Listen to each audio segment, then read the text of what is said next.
Now, what would happen as a kind of interesting thought experiment? What would happen if we did that exactly the same way? You remember how it works? You all pool your time and talent for an hour. I leave. You come. Remember how that works? Only this time, we're going to do something ever so slightly different.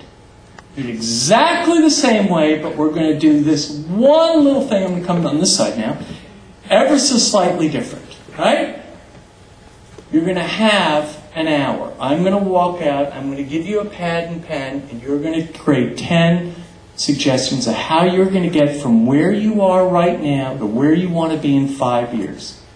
The only difference this time is that before I leave the room, I'm going to walk right out here, but before I leave the room, I'm going to put my hand in my coat jacket. Right? I'm going to put my hand inside my coat jacket. And then from the coat jacket, I'm going to remove a revolver. And I'm going to stick it right in your mouth. What is your name, darling? Claudia Blair. Sister Claudia, you're going to have a revolver in your mouth. Okay? And I'm going to make you a promise, darling. In 1 hour, one of two things is going to be on that pad of paper that you're holding. 10 really creative suggestions on how you guys are going to get from where you are to where you want to be. That's one option. Option 2 on the pad of paper is going to be your goddamn brains. And you get to choose. Question.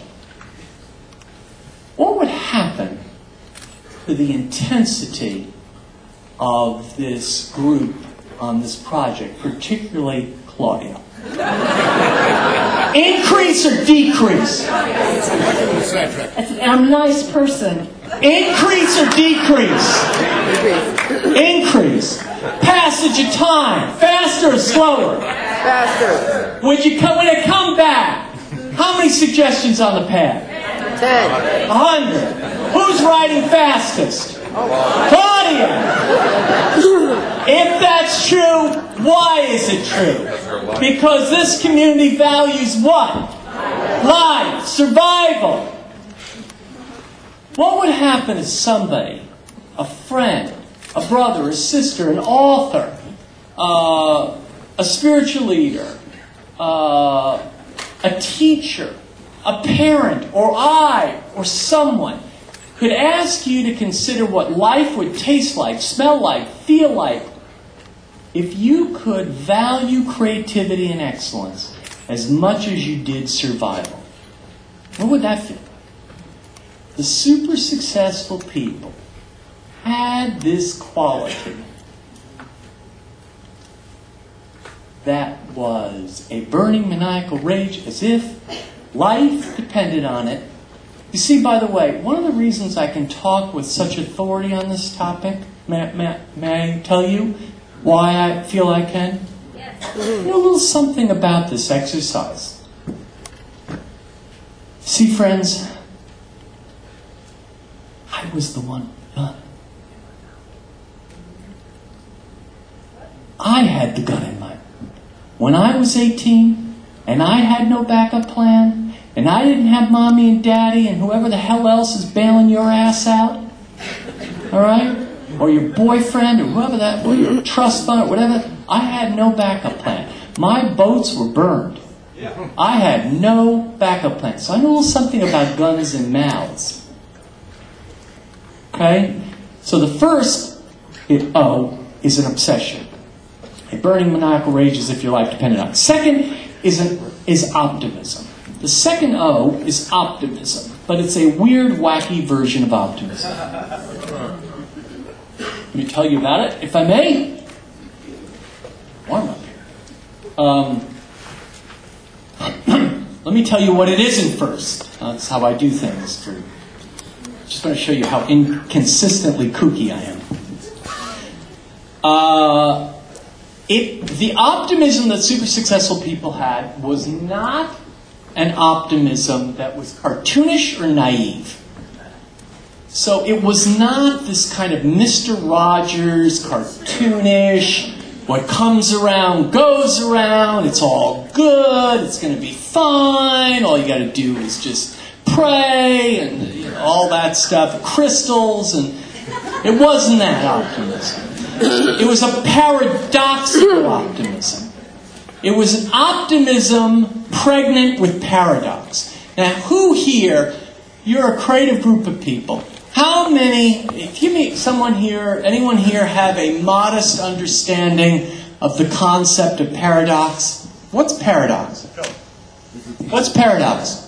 When you go back in time and kill your own parents. When you go back in time and kill your own parents. Okay, this is a very creative guy over there, all right? What is paradox? Just yell it out. What's paradox? Two physicians. Two what? Two physicians. A paradox. Two physicians.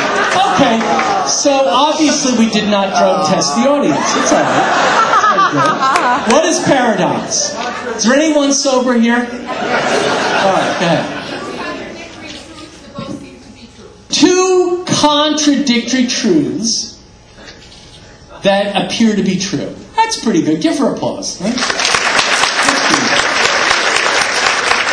All right, very good. So let's do an example of that. What would be one? Okay, let's see. Love is joyful and love is painful. How's that? By the way, if you're sitting in this room, as many of you apparently are, and not understanding what paradox is, can I make a suggestion to you? In the next 24 hours, get acquainted. Go look it up. Look it up.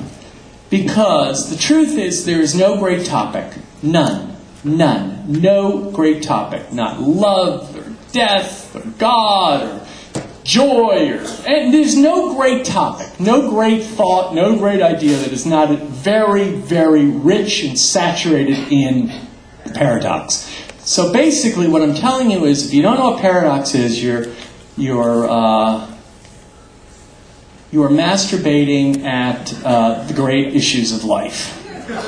So please look it up. You're screwed.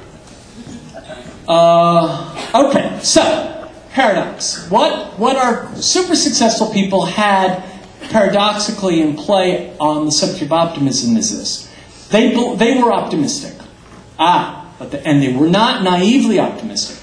They possessed an optimism. They possessed an optimism that was born after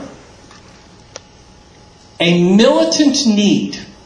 They possessed an optimism that was born after a militant need to face the brutal facts. They possessed an optimism that was born after a militant need to face the brutal facts. And when our super successful people peered into the face of reality, they found two principal brutal facts. Brutal fact number one: the game is not easy.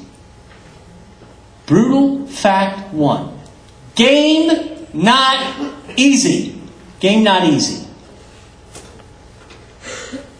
Brutal fact two: the game is not fair.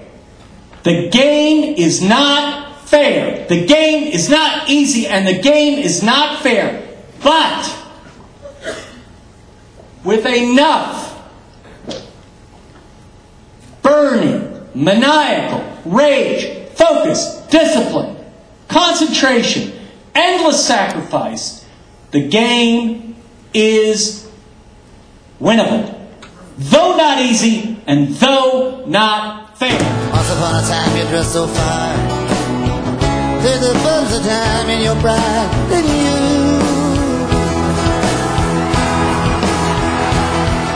But because if you were down, you're bound to fall.